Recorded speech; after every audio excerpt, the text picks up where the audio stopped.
The Fan Phone-In. Hello listeners, it's the Fan Phone-In, and I'm your host, Gary Allen. And with me in the studio today is Rose Seabright, and this is the second part of the interview, all about animals. I'm just going to read another passage from your book, Rose. Which one shall I share? There's nothing quite like whale watching while eating whale... No, not that one.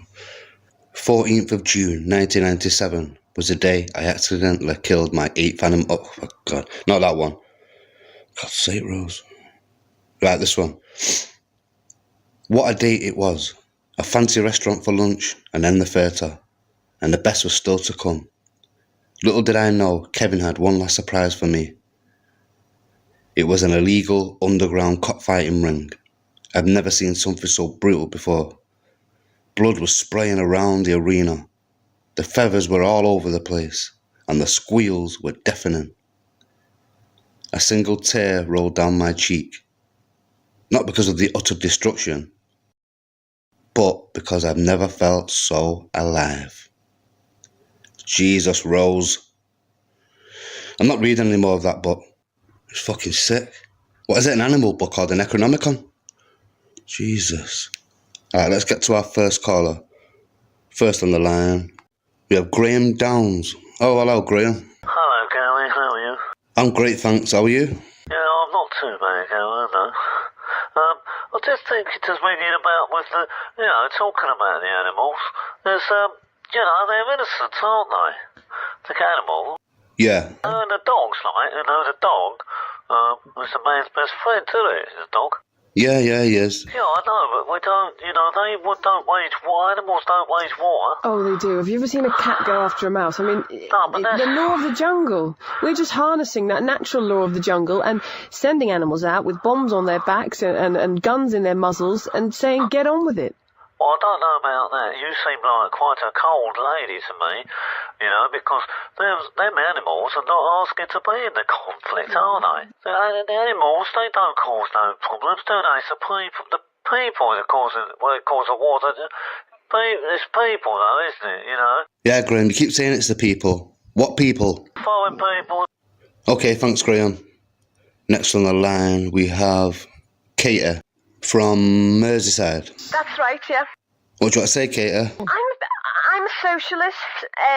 Okay, next on the line, we have Marcus. Hello, Marcus. Hello, me own 2 goose.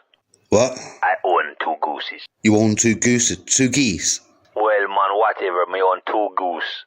And they live with me in the house. One is a guard dog, and one is my companion.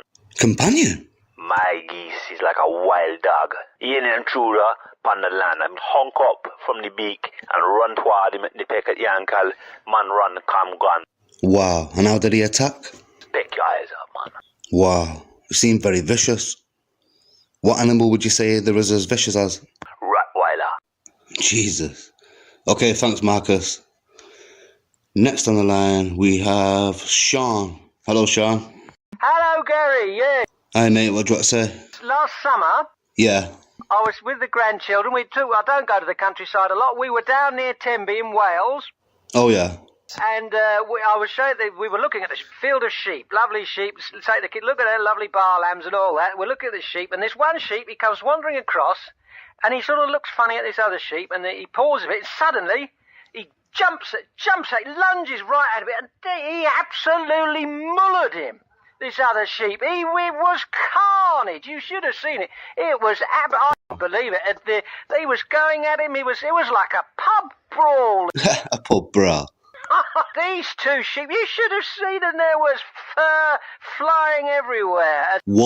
Wool flying everywhere, not fur. Fur and wool, yeah, and so I'm all for it. Let's send the sheep off to war. I'd send this sheep. We'd absolutely muller the foreign sheep. I'll tell you, because you see the sheep. I was on holiday in Greece. Yeah. There was some sheep there. They were the skinniest, most woe-begotten bunch of sheep you've ever seen. I think, right, we'll send these Welsh sheep over. What are you going on about? Sort the Greeks out. Not that we want to go to war with the Greeks, but if we ever did, I think our sheep would absolutely muller them. Okay, thanks, Sean. And stay away from the sheep. Okay, next on the line, we have Clive Austin. He's not really left much details. I'm keeping it that way. Oh, that's not a problem, Clive. Alright? Alright. And Clive Austin is not necessarily my real name either. What? Okay, what do you want to say? Let me tell you something. Go ahead, Clive, or whatever you're called. You mentioned earlier, you and the lady, one group of sheep against another group of sheep. Yeah? No, that was our last caller, Sean. Yeah? Well, let me tell you something, right? I could get a van, right? I could pack that van with explosives. I could drive it right into the middle of the theatre of war, the sheep theatre, and kaboom! And that would be the end of that. What are you going on about? It was just a metaphor. There's no sheep going to war, really, is there? I'm telling you I could. I come from a military background. I'm not mucking about here. They wouldn't last 5 minutes in a combat situation. I could drive a van. Well, that's slaughter, packed isn't full it? of That's not a combat situation. That's just pure Well, what do slaughter. you think combat is, if not one group trying to out-slaughter another group? And I'm saying that single-handedly, I could out-slaughter both sets of your hypothetical sheep. All right. All right, Clive, or whatever your name is. Why would you want to kill both sets of sheep? Come from a military background. I don't muck about. Oh, I can hear that. You're fucking mental. So what would you do? Clive? Clive? Oh, he's gone. Right, that's all we've got time for on this episode. I just want to thank Rose Seabright for joining us in the studio. The book's out now, The Paws of War. A great read for anyone who loves animals or war. We'll see you in the next episode. I've been Gary Allen, and I'll see you next time.